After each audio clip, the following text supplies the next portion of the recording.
বাংলাদেশের মানুষ এতটা আবেগপ্রবণ যে পিনাকি ওয়াজ করে সেই ওয়াজের নিচেও সুবহানাল্লাহ কমেন্টস করার মতো মুসলমানের অভাব নাই। এই পিনাকি মুক্তিযুদ্ধের ইতিহাস নিয়ে বিভিন্ন বিভ্রান্তমূলক তথ্য দিয়ে বাংলাদেশের মুক্তিযুদ্ধের ইতিহাসকে কলঙ্কিত করার চেষ্টা করছে। তিনি কিছুদিন আগে বলেছেন যে মুক্তিযুদ্ধে নাকি 2000 মানুষ মারা গেছে। 2000 জি হ্যাঁ, ঠিকই শুনেছেন, 2000। এই রিপোর্টটা এখনো আছে, যে কেউ নিজের চোখে সেটা পড়ে। মুক্তিযুদ্ধের প্রকৃত সত্য ইতিহাসটা যদি জানতে চান, আমার পাশে একটা ভিডিও আছে, এই ভিডিওটা দেখার বিনীত অনুরোধ রইল। সম্পূর্ণ ভিডিওটা দেখবেন, পেজটি ফলো করবেন এবং ভিডিওটি শেয়ার করে নিজের টাইমলাইনে রাখবেন, যেন পরবর্তীতে আপনার যে কোনো প্রয়োজনে দেখতে পারেন। খুব তথ্যবহুল ভিডিওটি। 1971 সালে হয়তো আপনার পরিবারে কেউ মারা যায় নাই, কিন্তু ডক্টর দিগেন্দ্র চন্দ্রের পরিবারে 8 জন মারা গিয়েছিলেন। আপনার জানা মতে 1971 সালে আপনার গ্রামে হয়তো কেউ মারা যায় নাই, কিন্তু খুলনায় ভদ্রা নদীর পাড়ের চুকনগরে 1 ঘন্টায় 15,000 মানুষকে হত্যা করা হয়েছিল। আপনার শহরে হয়তো কোনো বদ্ধভূমি নাই, কিন্তু একা চট্টগ্রাম শহরে 116টা চিহ্নিত বদ্ধভূমি আছে। সেই বদ্ধভূমির একটা বদ্ধভূমির নাম পাহাড়তলী বদ্ধভূমি, যার কেবল একটা গর্ত থেকে 1100টি মাথার খুলি পাওয়া গিয়েছে। আর সেই একটা বদ্ধভূমিতে এরকম প্রায় 100 গর্ত ছিল। ওয়ার ক্রাইম ফ্যাক্ট ফাইন্ড কমিশনের হিসাব অনুসারে সারা দেশে এখন পর্যন্ত আবিষ্কৃত বদ্ধভূমির সংখ্যা 942টি। এদিকে গণহত্যা, নির্যাতন ও মুক্তিযুদ্ধ বিষয়ক গবেষণা কেন্দ্র তাদের চলমান জরিপে সারা দেশের মাত্র 30টা জেলায় গণহত্যার স্পট, বদ্ধভূমি, গণকবর ও নির্যাতন কেন্দ্র খুঁজে পেয়েছে 5000-এরও বেশি। 1971 সালের গণহত্যার কথা বলছি। 71-এর শহীদের প্রমাণ আমরা আসলে প্রজন্ম থেকে প্রজন্মে নিয়ে চলেছি। এটা হাওয়ায় হাওয়ায় কোনো চেতনার গল্প না। এত বিপুল সংখ্যক মানুষের মৃত্যু আমাদের পপুলেশন গ্রোথ রেটে যথেষ্ট প্রভাব রাখে। বিষয়টা নিয়ে কাজ করেছেন প্রখ্যাত পরিসংখ্যানবিদ এবং লন্ডনের বল স্টেট ইউনিভার্সিটির অধ্যাপক ডক্টর রহমতুল্লাহ। তিনি 1950 থেকে 2010 সাল পর্যন্ত বাংলাদেশের জনসংখ্যার গতি প্রকৃতি বা ট্রেন্ড অ্যানালাইসিস করেন। ক্ষুদ্রতম বর্গ প্রক্রিয়া বা মেথড অফ লিস্ট স্কয়ার পদ্ধতি প্রয়োগ করে তিনি দেখান 1971 সালে বাংলাদেশের প্রকলিত জনসংখ্যা যত হওয়া উচিত ছিল তার চেয়ে 60 লক্ষ মানুষ কম আছে। আপনার হাতের কাছের মোবাইলটি দিয়েও এই বিষয়টা আপনি পরীক্ষা করে দেখতে পারেন। বাংলাদেশের পপুলেশন গ্রোথ রেট মানে জনসংখ্যার বৃদ্ধির হারের দিকে একটু লক্ষ্য করা যাক। 1950 থেকে 1955 সাল পর্যন্ত বাংলাদেশের জনসংখ্যা বৃদ্ধির হার ছিল 14.6 ভাগ। 55 থেকে 60 সালে সেটা হয় 15.3 ভাগ। 60 থেকে 65 সালে 15.3 এবং 65 থেকে 70 সালে 15.7। এই হারই 1970 থেকে 75 সালে গিয়ে দাঁড়ায় 5.3 ভাগে, যেটা আবার 75 থেকে 80 সালে একটু বেড়ে হয় 14.2 ভাগ। 80 থেকে 85 সালে 14.5, 85 থেকে 90 সালে 14.1। 1965 থেকে 70 সালে পপুলেশন গ্রোথ রেটে 15%-এর উপরে থাকা একটা দেশের পপুলেশন হঠাৎ করে 5.3% কি করে হয়ে গেল? আরেকটু লক্ষ্য করে দেখবেন 1965 সালে আমাদের যে পপুলেশন গ্রোথ রেট ছিল 15.7 ভাগ, সেটা আমরা এখনো অর্জন করতে পারি নাই। অর্থাৎ এই যে 30 লক্ষের বেশি মানুষ শহীদ হয়েছিল তাদের বংশধরেরা জনসংখ্যায় যে প্রভাব রাখতো সেই মানুষের ঘাটতি আমাদের পপুলেশন ডাটায় স্পষ্ট। 71 থেকে 75 সালে আমাদের দেশ বেশ কয়েকটা বড় বড় দুর্যোগের ভিতর দিয়ে যায়, যেমন 70-এর ঘূর্ণিঝড়ের একটা দীর্ঘমেয়াদী প্রভাব 71-এ এসে পড়ে। 74 সালে একটা ভয়াবহ দুর্ভিক্ষ হয়। যুদ্ধের পরে একটা অংশ শরণার্থী ভারত থেকে ফিরে আসেনি। আবার এই সময় রাজনৈতিক হত্যাকাণ্ডে বহু মানুষের মৃত্যু হয়। তার সাথে মুক্তিযুদ্ধ। আমরা যদি এই সবগুলো ঘটনার ক্ষেত্রে সর্বোচ্চ ক্লেমকে বিবেচনায় আনি, যেমন আমরা যদি 74-এর দুর্ভিক্ষকে দেখি, সরকারিভাবে বলা হয়েছিল মাত্র 26,000 মানুষ মারা গেছে, যদিও ইন্টারন্যাশনাল বিভিন্ন পত্রপত্রিকায় আমরা সেই সংখ্যাটাকে 1 মিলিয়ন বা 12 লক্ষ পর্যন্ত গড়াতে দেখি।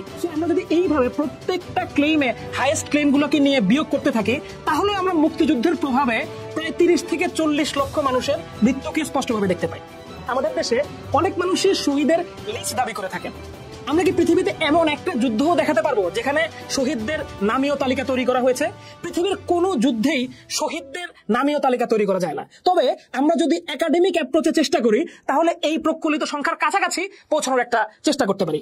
আজকের এই আলোচনায় আমরা সেই চেষ্টাটাই করব। প্রথম অংশে আমরা দেখার চেষ্টা করব মুক্তিযুদ্ধ চলাকালীন সময়ে বিশ্বব্যাপী মিডিয়াগুলোতে বাংলাদেশের মুক্তিযুদ্ধে হতাহত সংখ্যা সম্পর্কে বাংলাদেশি ক্লেম এবং ইন্টারন্যাশনাল ক্লেমে কি বলা হচ্ছে। যেমন আমরা যদি দেখি যে 71-এর মাঝামাঝি সময় থেকেই মিলিয়নের উপরে মানুষের হত্যাকাণ্ডের কথা বিভিন্ন মিডিয়ায় আসতে থাকে। যেমন মাওলানা আব্দুল হামিদ খান ভাসানী 71-এর মে মাসে 10 লক্ষ মানুষ হত্যাকাণ্ডের কথা উল্লেখ করে বক্তব্য দিয়েছিলেন। মুক্তিযুদ্ধের সময় মেজর খালেদ মোশাররফ কানাডার গ্রানাডা টিভিকে দেওয়া একটা সাক্ষাৎকারে বলেছিলেন ইতিমধ্যে 10 লক্ষ মানুষকে হত্যা করা হয়েছে। কবি আসাদ চৌধুরী মুক্তিযুদ্ধের সময় লিখেছিলেন বারবারা বিডলারকে কবিতাটি। সেখানে তিনি লিখছেন, তোমাদের কাগজে নিশ্চয়ই ইয়াহিয়া খাঁর ছবি ছাপা হয়, বিবেকের বোতামগুলো খুলে দেখো, ওটা একটা জল্লাদের ছবি। 15 লক্ষ নিরস্ত্র লোককে ঠান্ডা মাথায় সে হত্যা করেছে। অর্থাৎ আপনারা দেখেন সেই সময় কবিতাতেও শহীদের সংখ্যার উল্লেখ পাওয়া যাচ্ছে। এবং আমরা কিন্তু যুদ্ধ শুরু হওয়ার পরের মাঝামাঝি পর্যায়ে আছি এখনো। যুদ্ধের সময় শহীদের সংখ্যা যে ক্রমান্বয়ে বাড়ছিল সেটা কিন্তু বিদেশি কিছু পত্রপত্রিকায় উল্লেখ পাওয়া যায়। যেমন টাইমস 71 এপ্রিলে 7 তারিখে লিখেছে 3 লক্ষের বেশি মানুষ হত্যাকাণ্ডের শিকার হয়েছে। নিউজউইক এপ্রিলের 28 তারিখ লিখেছে 7 লক্ষ মানুষ হত্যাকাণ্ডের শিকার হয়েছে। দ্য বাল্টিমোর সান 14 মে 1971 সালে লিখেছে 5 লক্ষ মানুষের হত্যাকাণ্ডের কথা। দ্য মোমেন্টো কারাকাস থেকে প্রকাশিত পত্রিকা জুন 13 তারিখে লিখেছে 10 লক্ষ মানুষের হত্যাকাণ্ডের কথা। কাইরান ইন্টারন্যাশনাল 28 জুলাই 5 লক্ষ মানুষের হত্যাকাণ্ডের কথা উল্লেখ করে। Wall Street journal 23 July report করেছে 10 লক্ষ মানুষের হত্যাকাণ্ডের কথা। টাইমস সেপ্টেম্বরের প্রথম সপ্তাহে 10 লক্ষ মানুষের হত্যাকাণ্ডের কথা উল্লেখ করছে। The Hampstead and Highgate Express London থেকে প্রকাশিত একটি পত্রিকা 1 অক্টোবর 1971 সালে উল্লেখ করেছে 20 লক্ষের অধিক মানুষ মৃত্যুবরণ করেছে বাংলাদেশে। এসব ফিগার যুদ্ধকালীন সময়ের কথা। যুদ্ধের সময় অর্ধপূর্ণ তথ্যসূত্র দিয়েই এসব নিউজ করা হয়েছে। ডিসেম্বরের আগে পূর্ণ খবর পাওয়া প্রায় অসম্ভব ছিল। এবার আমরা দেখব 1971 সালের ডিসেম্বর আর 72 সালের জানুয়ারি মাসে পত্রিকাগুলো কি উল্লেখ করছে। কারণ একটা মিথ প্রচলিত আছে যে 1971 সালের 8 তারিখে শেখ মুজিবুর রহমান যখন মুক্তি পান এবং লন্ডনে যান, সেখানে 9 তারিখে একটি সংবাদ সম্মেলনে তিনি 3 লক্ষ বলতে গিয়ে ভুল করে 30 লক্ষ বলে ফেলেছিলেন এবং সেখান থেকেই নাকি 30 লক্ষ শহীদের কথা উল্লেখ করা হয়। একটা জিনিস খুব ভালো করে বুঝে নিতে হবে, শেখ মুজিবুর রহমান ছিলেন পাকিস্তানে কারাবন্দী এবং তিনি কথা বলেছেন 9 তারিখে 1972 সালের জানুয়ারি মাসের 9 তারিখে। তাহলে আমরা যদি 1971 সালের পত্রিকাগুলোতে 30 লক্ষ শহীদের উল্লেখ দেখতে পাই, তাহলে নিশ্চয়ই শেখ মুজিবুর রহমানের পক্ষে সেটা জানার কোনো সুযোগ থাকতে পারে না। আমরা যদি 1971 সালের 16 ডিসেম্বর স্বাধীন বাংলা বেতার কেন্দ্র থেকে এমআর আক্তার মুকুলের চলমপত্রের শেষ পর্বটা দেখি, তাহলে আমরা দেখব সেখানে তিনি 30 লক্ষ শহীদের কথা উল্লেখ করছেন। বঙ্গবন্ধু তখন জানতেনই না বাংলাদেশ স্বাধীন হয়েছে কিনা। এর ঠিক 6 দিন পর 1971 সালের ডিসেম্বর মাসের 22 তারিখে দৈনিক পূর্বদেশ পত্রিকা ইয়াহিয়া জান্তার ফাঁসি দাও শিরোনামে একটা খবর প্রকাশ করে। সেখানে হানাদার দুশ্মনেরা বাংলাদেশে প্রায় 30 লক্ষ নিরীহ লোক ও 2 শতাধিক বুদ্ধিজীবীকে হত্যা করেছে এই খবর উল্লেখ করে। এটা শেখ মুজিবুর রহমান দেশে আসার 18 দিন আগের কথা। এরপর রাশিয়ার কমিউনিস্ট মুখপাত্র প্রভদা 1972 সালের জানুয়ারি মাসের 3 তারিখে 30 লক্ষ শহীদের কথা উল্লেখ করে। তখনও শেখ মুজিবুর রহমান দেশে আসতে 7 দিন বাকি আছে। তিনি তখন অন্ধকার কারা প্রকোষ্ঠে বন্দী। জানুয়ারি মাসের 4 তারিখ 30 লক্ষ শহীদের কথা প্রকাশ করে মর্নিং নিউজ। তখনও শেখ মুজিবুর রহমানের দেশে আসার 6 দিন বাকি। তারা লিখেছে over 30 lakh person were killed through out Bangladesh. 1972 সালের 5 জানুয়ারি ঢাকার দৈনিক অবজারভার শিরোনাম করে পাক army killed over 30 lakh people. দৈনিক বাংলা পত্রিকা 30 লাখ শহীদের কথা লিখে জল্লাদের বিচার করতে হবে শিরোনাম দিয়ে, সেটা জানুয়ারি মাসের 6 তারিখে। তথ্য প্রমাণে এতটুকু তো পরিষ্কার যে 30 লক্ষ শহীদ এটা কোনো স্বপ্নে পাওয়া বা কারো ভুল উচ্চারণের ফল না, বরং এর আগেও অনেক পত্র পত্রিকায় এই সম্পর্কে রেফারেন্স ছিল। তার মানে কিন্তু আমি এটা দাবি করতেছি না এই রেফারেন্স গুলোই সঠিক।